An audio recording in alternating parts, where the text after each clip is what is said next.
तो गाइज आज हम पढ़ेंगे सिलेंडर के बारे में। सिलेंडर क्या है, क्या होता है, क्या उसके फॉर्मूले होते हैं, सिलेंडर का यूज़ कहाँ पर है, उससे किस तरह के क्वेश्चन एग्जाम में पूछे जाते हैं, वो सारा मैं इस वीडियो में बताऊंगा आपको।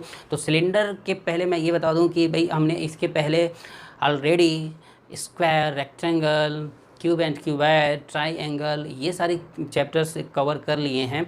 और जिन्होंने वीडियो नहीं देखी है उन्हें लास्ट में प्लेलिस्ट मिल जाएगी मैथ्स क्लासेस की, वहाँ से आप जाके 1 बाय 1 चैप्टर वाइज आपको सारा का सारा वीडियो डिटेल में क्लास वाइज क्लास नंबर्स के साथ मिल जाएगा। तो आज हम सिलेंडर स्टार्ट करेंगे। इसके पहले हमने क्यूब क्यूबॉइड पढ़ लिया था, जिसमें सारा का सारा मैंने पूरा कोशिश की है कवर करने की। और जो भी अगर बचा वचा होगा तो आप लोग कमेंट करके मेरे से कह सकते हैं, मैं उस पर वीडियो बना सकता हूँ। चलो तो आज सिलेंडर स्टार्ट करेंगे। सिलेंडर होता क्या है जनरली, तो देख लो ये एक शेप है, ठीक है, ये एक शेप है, ऐसे शेप है।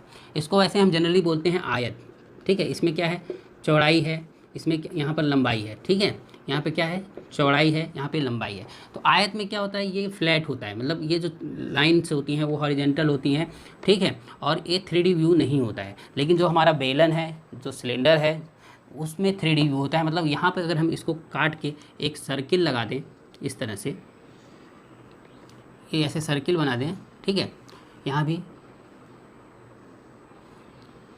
तो ये आपका बेलन कहलाएगा। क्या कहलाएगा, बेलन। इसी को हम सिलेंडर बोलते हैं। आपके घर में देखिए वो जो गैस वाला चूल्हा है, LPG वाला, वो भी एक सिलेंड्रिकल शेप होता है, बेलन का ही शेप होता है, ठीक है। तो ये हो गया सिलेंडर, ठीक। अब इसमें देखिए क्या चीज़ें हैं। पहली बात तो आप इससे ऑलरेडी इंट्रोड्यूस हैं, ये है सर्कल, ये जो है सर्कल हो गया, ठीक है। इसका तो आपका सारा एरिया आपको पता ही है, पाई आर स्क्वायर होता है, ठीक है। और इसमें 2 पोर्शन है, ठीक है। अगर 2 पोर्शन है तो अगर दोनों के एरिया की बात करें तो जोड़ के हम उसको निकाल सकते हैं। चलो इसको छोड़ो, बाकी यहाँ पर देखो और क्या पोर्शन दिख रहा है। इसके अलावा हमें ये वाली चीज़, ये वाला पोर्शन दिख रहा है, तो इस वाले पोर्शन को हम उधर लंबाई बोलते थे रेक्टेंगल में, तो यहाँ पर हम हाइट बोलेंगे, ठीक है। ये है हाइट, यहाँ से इसके सेंटर से इसके सेंटर की हाइट है। तो ये हो गया आपका। तो अब बेलन का जो वॉल्यूम है, एरिया है, किस तरह से है, वो सारा हम यहाँ पे फाइंड करेंगे। तो बेलन का आयतन क्या होता है वो देखें। बेलन का आयतन, देखिए आयतन के लिए क्या होता है, हमें 3 डायमेंशन चाहिए होते हैं, तभी आयतन निकलता है। तो यहाँ पे 3 डायमेंशन क्या दिख रहे हैं आपको, देख लीजिए। चूँकि ये सर्किल है तो इसका जो एरिया होगा पाई आर स्क्वायर हो गया, ठीक है। अब एक और डायमेंशन चाहिए होता है, तो ये हाइट है, इसको मल्टीप्लाई कर लेंगे तो आपका फार्मूला बन के आएगा पाई आर स्क्वायर एच। तो ये फार्मूला काफ़ी इजी तरीके से मैंने बताया, देखिए आपको याद भी रहेगा, क्योंकि पाई आर स्क्वायर क्या होता है, वृत्त का क्षेत्रफल होता है, जो कि सारे बच्चे लगभग जानते ही हैं। तो ये हो गया। अब बात करें अगर हम पेरीमीटर, जिसके इसका जो पोर्शन है पेरीमीटर टाइप के, और वक्र पृष्ठ का क्षेत्रफल है या संपूर्ण पृष्ठ का क्षेत्रफल है, उसको निकालने के लिए हम क्या करेंगे। तो आयतन की तो बात हो गई। अब हम बात करेंगे वक्र पृष्ठ। वक्र पृष्ठ क्या है, वक्र मीन्स आप समझ रहे होंगे जिसमें कर्व होता है, कर्व होता है। तो कर्व आपने सिलेंडर देखा ही होगा अपने घरों में, वहाँ पे देखिए इस वाले पोर्शन पे ऐसे कर्व होता है, कर्व होता है कि नहीं, कर्व होता है। तो ये वाला जो पोर्शन है, इसी का अगर हम क्षेत्रफल फाइंड करते हैं तो उसे वक्र पृष्ठ का क्षेत्रफल बोलेंगे। और वक्र पृष्ठ का क्षेत्रफल क्या होगा, बेलन का वक्र पृष्ठ का क्षेत्रफल आपका हो जाएगा, क्या हो जाएगा, आप ध्यान दें। देखिए यहाँ पर ये तो एक एच हाइट हो गई, ये पूरा का पूरा कवर कर लेगा। लेकिन अब ये वाला जो पोर्शन है, क्योंकि ये वक्र पृष्ठ का क्षेत्रफल की बात कर रही जा रही है, मतलब कितने एरिया कवर कर रहा है, तो ये वक्र, ये उसमें ये वाला भी तो कवर होगा। अब ये वाला कवर होगा, ये छोटे छोटे लेयर होंगे, और ये लेयर क्या होंगे, 2 पाई आर होंगे, ठीक है, क्योंकि ये पेरीमीटर है। अगर हम इसको हम कई टुकड़ों में काट दें बेलन को, अगर हम इस बेलन को कई टुकड़ों में काट दें, ऐसे ऐसे ऐसे ऐसे ऐसे ऐसे ऐसे टाइप का कई टुकड़ों में काट देंगे, तो आपका जो टुकड़ा होगा, जितने भी टुकड़े होंगे वो 2 पाई आर होगा। अगर यूनिट लेंथ है, अगर मान लीजिए ये हाइट की जो मोटाई, थिकनेस की बात करें, अगर वो यूनिट लेंथ है तो 2 पाई आर होगा। लेकिन अगर वो लेंथ बढ़ती जाती है, मान लीजिए अब 2 पाई आर, अब 2, इसका अगर डबल हो जाए तो ये 2 से मल्टीप्लाई कर देंगे। अब इसी तरह से चूँकि ये एच हाइट तक है, मतलब एच बार है, तो क्या करेंगे, 2 पाई आर इंटू एच कर देंगे, तो ये 2 पाई आर एच हो जाएगा, ठीक है। तो ये यहाँ पे फार्मूला क्या बन के आएगा, 2 पाई आर इंटू एच। मतलब बेलन का जो वक्र पृष्ठ है वो 2 पाई आर एच होता है, ठीक है। ये हो गया आपका। 2 पाई आर एच। अब संपूर्ण पृष्ठ की भी बात कर लेते हैं। संपूर्ण पृष्ठ क्या हो गया, तो भाई देखो संपूर्ण पृष्ठ का मतलब है कि अगर इस सिलेंडर को हम पानी में डुबो दें तो कौन सा पोर्शन, सारा जो पोर्शन भीग जाए वो उसका संपूर्ण पृष्ठ हो जाएगा। ठीक है, अब इस सिलेंडर को अगर आप डालते हैं पानी में तो देखिए पहली बात तो ये पूरा पोर्शन भीगेगा और नीचे वाला भी पोर्शन भीग जाएगा। ठीक है, तो इसके लिए जब हम संपूर्ण पृष्ठ की बात करेंगे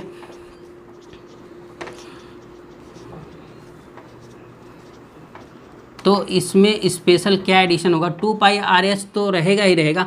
अब प्लस ये कर देंगे क्या, ये जो ए है ये दोनों पोर्शन है इनका क्षेत्रफल भी इसमें ऐड हो जाता है, तो ये हो जाता है संपूर्ण पृष्ठ का क्षेत्रफल। ठीक है, ये दोनों वृत्त जो हैं, सर्कल जो है, इनका पाई आर स्क्वायर इसका, पाई आर स्क्वायर इसका।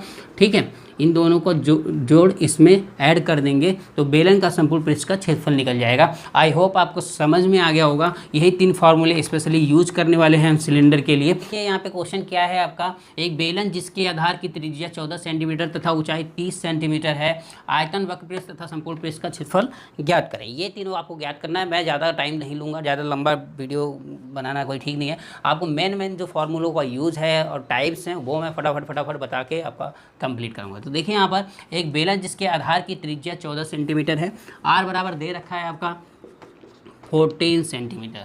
ठीक है, एच बराबर दे रखा है 30 सेंटीमीटर। तो निकालना क्या है, आयतन निकालना है। तो वी बराबर मैंने अभी आपको बताया ही थी कि पाई आर स्क्वायर एच होता है। अब पाई आर स्क्वायर एच मतलब 22/7 इंटू एच, तो आर स्क्वायर का 14 इंटू 14 कर दिया, एच 30 कर दिया। ठीक है, अब देखिए ये यहाँ से कट जाएगा और आ जाएगा आपका 44 इंटू 14 इंटू 30।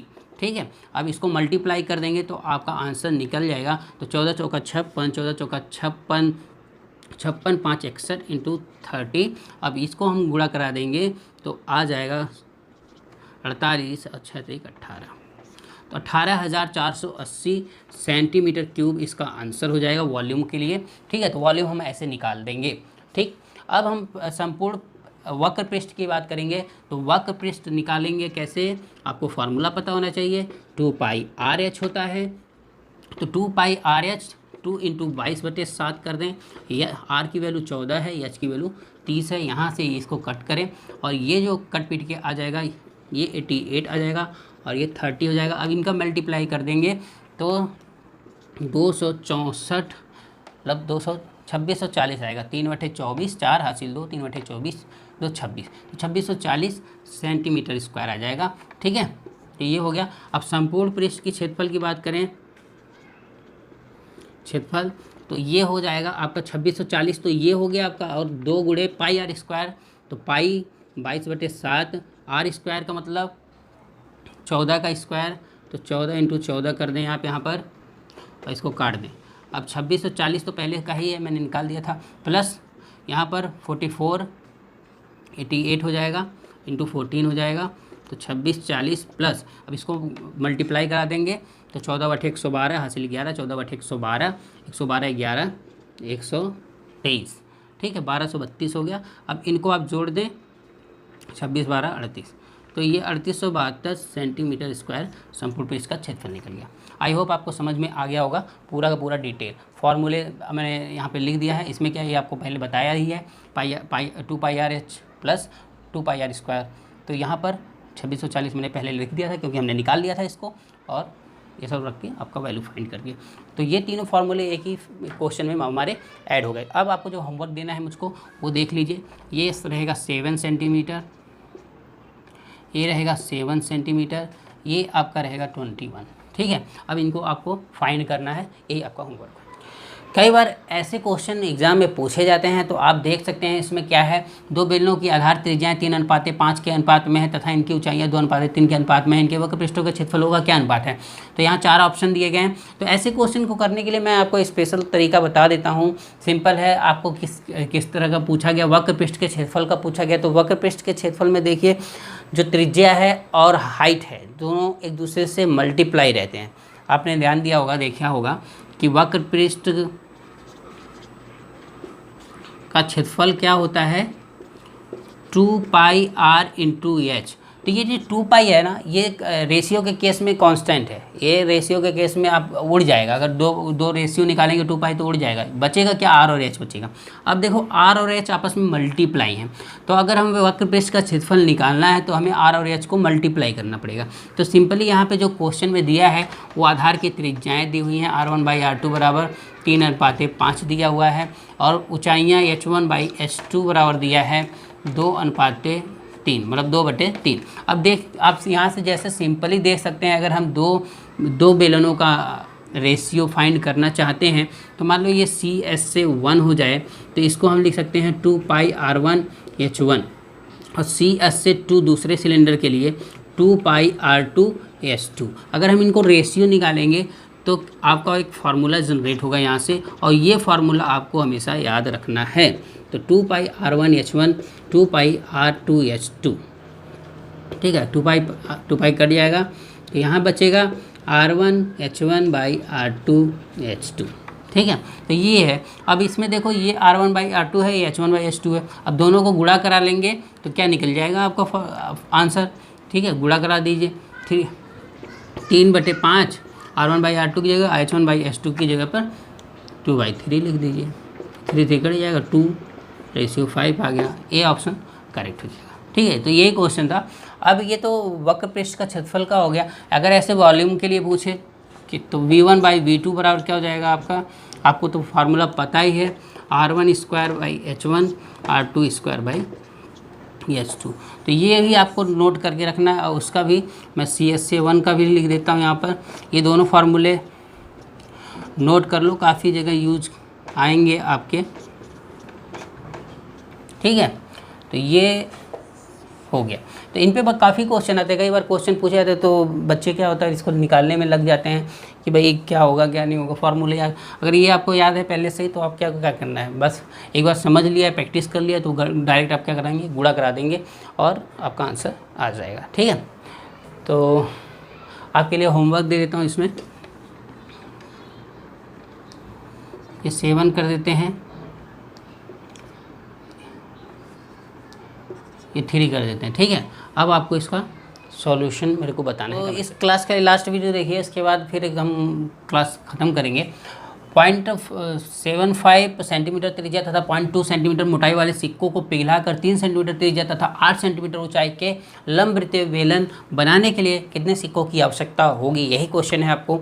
तो देखो आपने सिक्के वगैरह भी देखे होंगे, ऐसे सिक्का आपके पास रुपए होंगे, आपने देखा ही होगा, उसमें देखो ऐसे थिकनेस होती है, मतलब वो इस तरह से ऐसे दिखेगा, कुछ इस तरह से आपको सिक्का दिखता है, ठीक है। सिक्का जो है इस तरह से दिखेगा आपको, तो ये लगभग उसी तरह के शेप का होता है। तो ये देखिए, ये जो सिक्का है ना, ये एक सिलेंडर शेप होता है। अगर इसमें मोटाई है तो ये क्या है, एक सिलेंडर शेप है, ठीक है, बेलन के आकार का है। जो सिक्का होता है बेलन के आकार का होता है, ठीक है। तो ये अब सिक्का है, अब इसको कई सिक्के हो जाए, मान लो यहाँ पर ऐसे जोड़ दें, ऐसे जोड़ दें, कई सिक्के ऐसे जोड़ते जाएं तो एक देखो आप एक सिलेंडर का निर्माण हो जाएगा। इस तरह से जोड़ते जोड़ते बहुत सारे सिक्के अगर इकट्ठा होके तो एक सिलेंडर का निर्माण आपका हो जाएगा। तो यही कहना है इस क्वेश्चन में कि हम कितने सारे सिक्के इकट्ठा करें कि हमें 3 सेंटीमीटर त्रिज्या का एक सिलेंडर, 8 सेंटीमीटर ऊंचाई का एक सिलेंडर मिल जाए, ठीक है। तो वही करेंगे हम। तो हम क्या कर सकते हैं भाई, देखो जो भी सिक्के होंगे उनको पिघला के ही बनाया जाएगा। तो सिक्कों का जो आयतन होगा वो बड़े वाले बेलन के आयतन के बराबर होगा। तो हम क्या करेंगे, यहाँ पर सिक्के के छोटे सिक्के का एक सिक्के का आयतन निकाल के, और ये जो बड़े वृत्त का जो बड़े सिलेंडर का जो आयतन है वो निकाल के उसमें डिवाइड कर देंगे, तो हमें नंबर ऑफ सिक्का पता चल जाएगा, ठीक है। नंबर क्या दिया है वो उसको हम R1 मान लेते हैं। R1 का त्रिज्या से 3 सेंटीमीटर हो गई, और S2 क्या हो जाएगा, 8 सेंटीमीटर हो जाएगा बड़े सिलेंडर के लिए, ठीक है, बड़े सिलेंडर के लिए, बड़े सिलेंडर के लिए, ठीक। ये बड़े सिलेंडर के लिए हो गया। और यहाँ पर अब छोटे सिलेंडर में क्या दिया है वो लिखें, छोटे सिलेंडर नहीं लिखेंगे, इसमें सिक्का लिखेंगे। सिक्के के लिए, सिक्के के लिए क्या R2 क्या है, 0.75 है, और S2 क्या है, 0.2 सेंटीमीटर। अब चूंकि आपको मैंने अभी जस्ट पीछे ही एक फार्मूला बताया आयतनों का अनुपात का, V1/V2 बराबर होता है R1 का स्क्वायर बट्टे R2 का स्क्वायर इंटू H1/H2। अब इसी फार्मूले के अंदर हम उसको पुट करके वैल्यू को फाइंड कर सकते हैं ईजिली। ठीक है, तो यहाँ पर R1 क्या है वो लिख दीजिए, R1 का स्क्वायर मतलब 3 इंटू 3, R2 क्या है 0.75 है वो लिख दीजिए, 0.75 इंटू 75 हो गया। H1/H2 देख लीजिए 8/0.2 हो गया। अगर हम इसको इससे काटें तो ये 4 बार जाएगा, क्योंकि आप जानते ही हैं 0.1 जो 0.75 है उसका डबल 1.5 होता है, 1.5 का डबल 3 होता है। तो यहाँ पे 4 बार जाएगा, ये भी 4 बार जाएगा, ये हो जाएगा। आप इसको काटेंगे तो 40 आ जाएगा। तो आ गया 3 4, यहाँ आपको मिल जाएगा 14 14 14, टोटल 34 मीन्स 64 और 0 इसके साथ है तो 640 आपका आंसर हो जाएगा। इसमें जो ए ऑप्शन है वो करेक्ट हो जाएगा। ठीक है, तो ये क्वेश्चन था आपका। अब आपको जो इसमें होमवर्क होगा उसमें क्या करना है वो मैं आपको बता देता हूँ। आपको सिंपली करना क्या है, आप इसको चेंज कर लेंगे, इसको रखेंगे 6, ठीक है, इसको रखेंगे 4, इसको 4 मत रखिए, इसको और ज़्यादा रखिए, 12 रख लीजिए, 12 रख लें। ठीक है, और इसमें जो चेंजिंग करनी है आपको इसमें 0.4 कर देंगे। ठीक है, बाकी सारा कुछ सेम रहेगा और आपको फिर इसका आंसर मेरे को कमेंट करके बताना है। तो आज की जो वीडियो है यहीं पे ख़त्म होती है। आई होप आपको अच्छे से समझ में आया होगा। देखिए क्लास में कंटिन्यू बने रहिए, जिससे आपको नॉलेज आपका जो है वो कंटिन्यू इम्प्रूव होता रहे। नोट्स बनाते रहिए, कॉपी में नोट करते रहिए। हमारा जो टेस्ट होगा, जब भी लास्ट में हम टेस्ट कराएंगे उसमें ज़रूर पार्टिसिपेट करें, उससे भी आपका जो नॉलेज है वो इम्प्रूव होगा और आपको खुद का पता चलेगा कि भाई हम कितना सीख रहे हैं कितना नहीं सीख रहे हैं। और देखिए कि यूट्यूब पे घूम घूम के वीडियो देखने से कोई फ़ायदा नहीं होता जब तक आप नोट्स नहीं बनाएंगे, जब तक आप मन से पढ़ाई नहीं करेंगे और टारगेट नहीं फिक्स करते हैं। तो आज की वीडियो में इतना ही। जो भी स्टूडेंट्स न्यू हों, जो भी मेरे फ्रेंड्स न्यू हों, वो चैनल को सब्सक्राइब कर लें, लाइक कर दें और बेल आइकन बटन को ज़रूर दबाएं, जिससे आपको मैं जब वीडियो या क्लास करूँगा तो आपको एक नोटिफिकेशन और मेल आ जाएगा कि मैं क्लास स्टार्ट कर रहा हूँ। तो आज के लिए इतना ही। Take care, bye bye.